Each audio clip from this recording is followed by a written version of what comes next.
Fala pessoal, nosso tema de hoje é a Organização Internacional do Trabalho, tá? E eu quero trabalhar com vocês dois pontos peculiares da OIT. Primeiro, ponto da criação e influências históricas na criação. Segundo ponto, como sugere esse item do edital, Declaração de Direitos e Princípios da OIT, que é igualmente bastante importante. A OIT surge num contexto, em 1919, com o Tratado de Versalhes, de pós-Primeira Guerra Mundial. Então houve a necessidade de hipertrofia dos direitos sociais, que são os direitos de segunda geração. Por que houve essa necessidade de hipertrofia?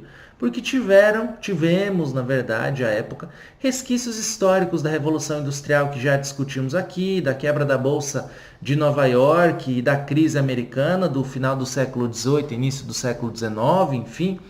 Mas especificamente, eu quero chamar a atenção de vocês para dois pontos. Vejam que a OIT surge em 1919, ancorada em um marco do direito social, que é a Constituição Mexicana de 1917.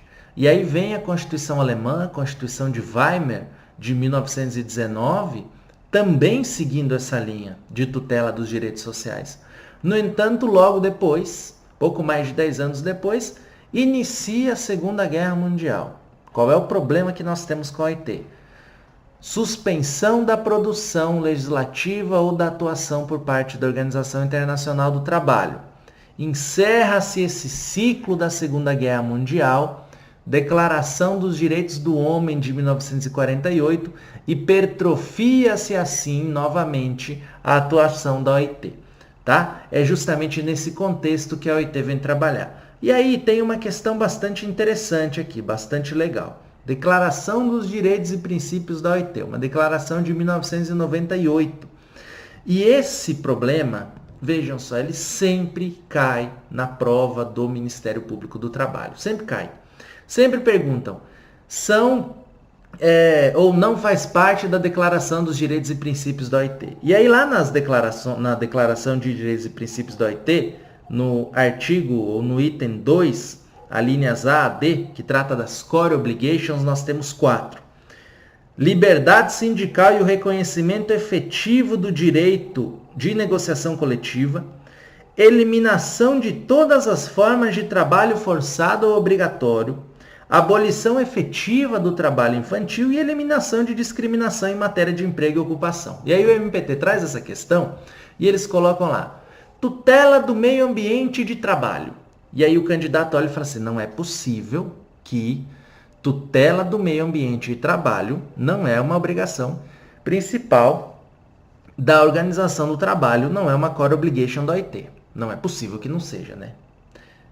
Olha, não é. Ok, pessoal? Isso não é core obligation da OIT. Então, quando você se deparar com uma questão de primeira etapa, questionando se meio ambiente de trabalho é core obligation da OIT, evidentemente, a sua resposta será não, será uma resposta negativa. Mas eu quero chamar a atenção de vocês para mais um ponto aqui, que é igualmente interessante, que é igualmente relevante. Olha, eu não quero só trabalhar o que o MPT cobra, o que a magistratura cobra na primeira fase. Estou numa prova de segunda etapa, Alexandre. Vou debater uma questão relacionada a meio ambiente de trabalho, insalubridade, periculosidade, enfim. O que eu posso fazer? Abrir uma crítica na minha introdução no que toca à não inserção dos direitos relacionados ao meio ambiente de trabalho na Declaração de Direitos e Princípios da OIT, nas core obligations da OIT. Como é que eu vou fazer isso? Eu falo assim, olha, embora não seja uma core obligation da OIT, a tutela do meio ambiente de trabalho encontra guarida constitucional no artigo 200, inciso 8 da Constituição Federal, também ancorada ou também amparada em normas internacionais, a exemplo da própria Declaração dos Direitos do Homem, que tutela a saúde de maneira ampla, e não menos a Convenção 155 da OIT, que também discorre sobre o assunto, que também trata do tema. Além de uma proteção doméstica infraconstitucional que nós temos, que é a CLT especificamente, até mesmo a lei do SUS, que trata de maneira ampla do direito à saúde. Galera, vejam só onde eu posso chegar. Porque eu tenho uma questão simples, talvez debatendo insalubridade, talvez periculosidade, eu tenho que fazer uma introdução. Ganha quem faz a introdução pura e simplesmente de acordo com a CLT ou de acordo com os preceitos constitucionais do artigo 200, inciso 8 ou do artigo 7º? Não. Ganha aquele cara que apresenta uma cereja do bolo e fala o seguinte: olha, amiguinho, aqui nessa questão eu sei que não é uma core obligation da OIT a tutela do meio ambiente de trabalho. Eu conheço muito bem a norma internacional, eu conheço muito bem o perfil de atuação da OIT e eu sei que dentre as 4 bases eu não tenho tutela do meio ambiente de trabalho, embora eu tenha a convenção que trate do tema, que é 155, e eu tenha norma internacional que trate do tema também, que é a própria Declaração dos Direitos do Homem de 1948, que é diploma melhor que esse para tratar.